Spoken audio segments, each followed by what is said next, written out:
Are you a government contractor trying to find out what is the Cybersecurity Maturity Model certification and how it will affect your company? If so, keep watching and I'll break it down to better help you understand it. We briefly touched on it in our first video, and we would like to get the word out because we found that there is a lot that companies do not understand about it. Welcome to the Baseline channel, and let's get started.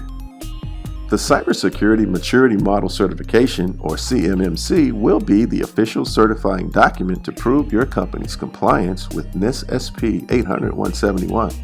The draft document of the CMMC version 0.4 was released to the public on 30 August 2019. The CMMC will encompass multiple maturity levels that range from basic hygiene to advanced. The ranges fall into 5 levels, which we will cover shortly.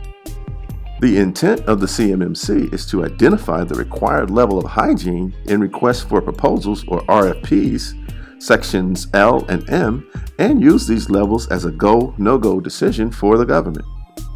What does this mean?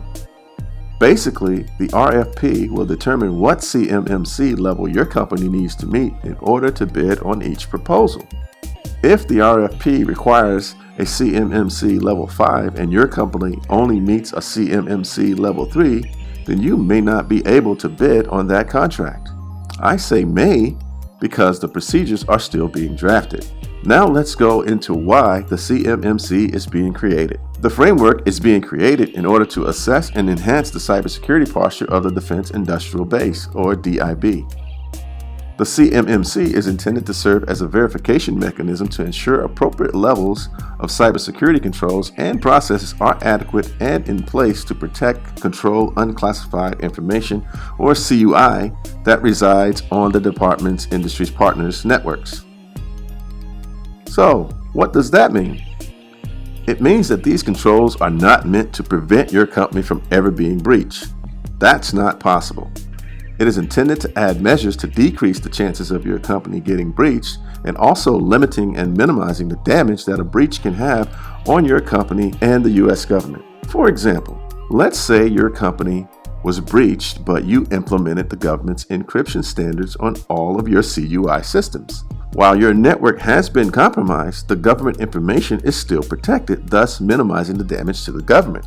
One of the most frequently asked questions is, if my company is compromised, will I lose my certification? The answer is no. An investigation will be required to find out what happened and where the breakdown was in your system in order to allow the compromise. It will also determine the damage to the government based on the outcome of the breach. From there, your company could be required to recertify depending on whether or not the breach was due to negligence on your part. For example, here are 2 scenarios from the same attack with 2 different outcomes. The attack is a zero-day attack, which is an attack that has never been seen before. There is no defense for it because the developer was unaware of the flaw. The scenario is that Company A and Company B uses a new accounting software. The software has a flaw, and the flaw allows an attacker to gain access to employees' financial data. Both companies are CMMC Level 5 certified and have implemented everything the government has required. Company A is attacked on Monday and immediately notifies the government and the software company. The software company immediately begins to develop a patch to fix the issue. The patch is made available on Thursday of the same week, and the software company notifies everyone who uses the software to immediately apply the patch. Company B does not apply the patch and is hacked on Sunday. Both companies were hacked by the same attack, but Company A's attack was not due to negligence because no one knew of the flaw before they were attacked. Company B was made aware of the patch 3 days before it was attacked and did not update their system. Company B could be required to recertify, whereas Company A is still compliant. Remember, this is a hypothetical example, and there is no permanent guidance available yet on how this would be handled. Now let's dive into the 5 levels of the CMMC. Level 1 is a basic cyber hygiene level and the lowest level on the model. Level 1 practices consist of basic cybersecurity that is achievable for small companies. Level 1 processes are performed, at least in an ad hoc manner or as needed basis. An example of a Level 1 practice would be adding an antivirus to your systems. Level 2 is the intermediate cyber hygiene level. Level 2 practices consist of universally accepted cybersecurity best practices. Level 2 processes involve the development of documentation for your security practices. An example of a Level 2 practice would be to add security awareness training. Level 3 is the good cyber hygiene level. Level 3 practices consist of implementing all of the NIST 800-171 controls. Level 3 processes cover how your processes are maintained and followed. An example of a Level 3 practice would be to add two-factor authentication to your CUI network. Level 4 is the proactive cyber hygiene level. Level 4 practices include advanced and sophisticated cybersecurity procedures.